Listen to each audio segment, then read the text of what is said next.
করনি করো পাইপ হাতে পাইপ ঘাস খাওয়া যাবে না হ্যাঁ উঠতেছে পানিটা তো আসতে প্রেশার পাওয়া লাগবে না বন্ধ করে আবার দাও। হ্যাঁ ওই তোমার ওই বাম হাতের পাইপটা টান করে ধরতে হবে বুঝছো সন্নি করে ধরে রাখো হ্যাঁ টান করে স্বাধীন দাও বাবা ওই দিয়ে দাও নিচে দিয়ে এসে ইটি করে বসা দিলে করে পুরা 2 মিনিট ধরে আলুলার নিচে দাবে যাইতে আলুলার উপরে হচ্ছে গাইডটা থাকে মোটরটা থাকে এইটা হলো ওখানে জানা ভাইয়া ইট আছে অনেক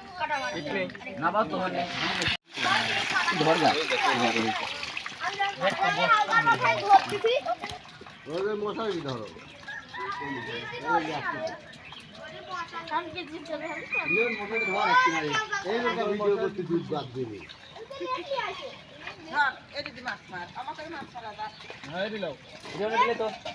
দিলু আবার মনে করলি যাবো